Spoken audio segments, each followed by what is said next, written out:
నేను నా భార్య ప్రైవేట్ సంస్థల్లో పనిచేస్తున్నాము. ఒకరోజు నేను ఆన్లైన్లో కొన్న ఆర్డర్ డెలివరీ అయిందా లేదా అని తెలుసుకోవడానికి మా ఇంటి సీసీ కెమెరా ఫుటేజ్ చూశాను. అందులో తను సాయంత్రం ఆఫీస్ నుంచి ఇంటికి రావడం కనిపించింది. ఆమె సాధారణంగా బస్ వాడుతుంది, అప్పుడప్పుడు లేట్ అయితే ఊబర్ తీసుకుంటుంది. ఆ రోజు మాత్రం వీడియోలో ఆమె ఇంటి వైపు నడుస్తూ వీధి పక్కనున్న కారును చూసి నవ్వుతూ చేతి బాయ్ చెప్పినట్టు కనిపించింది. ఆ రోజు రాత్రి ఆఫీస్ నుంచి రాగానే అన్ని పనులు అయిపోయాక అదే తన దగ్గర ప్రస్తావించాను. నిన్న రాత్రి ఎలా వచ్చావు అని అడిగితే ఆమె మొదటిగా బస్లో వచ్చానని చెప్పింది. నేను కెమెరా ఫుటేజ్ గురించి చెప్పినప్పుడు ఓ కాదేమో ఊబర్ అయ్యుండొచ్చు గుర్తులేదుగా అని మళ్ళీ మాట మార్చింది. దానికి నేను సరదాగా ఊబర్ డ్రైవర్లకి ఇలా వీడ్కోలు చెప్పడం నీకు అలవాటా అని అడిగాను. అప్పుడు ఆమె ఇంకొంచెం ఆగి చివరికి ఆఫీస్లో కోలీగ్ డ్రాప్ చేశాడని అంగీకరించింది.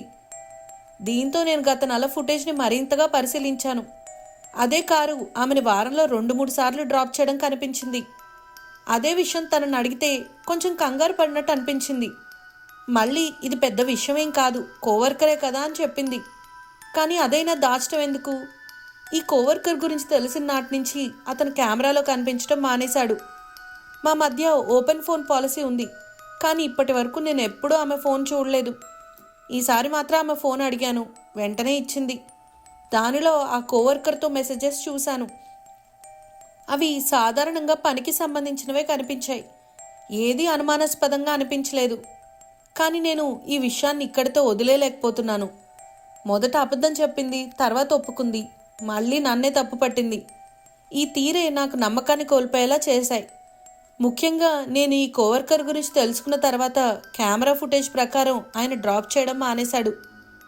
ఇదంతా నాకు చాలా గందరగోళంగా ఉంది. ఇది ఇంతగా పట్టించుకోవాలా, లేక నేనే దానిలో లాజిక్ మించిపోయేలా అనుమానం పెంచుకుంటున్నానా? అసలు ఏం జరుగుతుందనేది నాకు అర్థం కావటం లేదు. ఇది మేమిద్దరం మాట్లాడుకోవాల్సిన విషయం, కానీ ఎవరితో అన్నా పంచుకుంటే ఆమె పేరుని చెడగొట్టినట్టే అనిపిస్తుంది.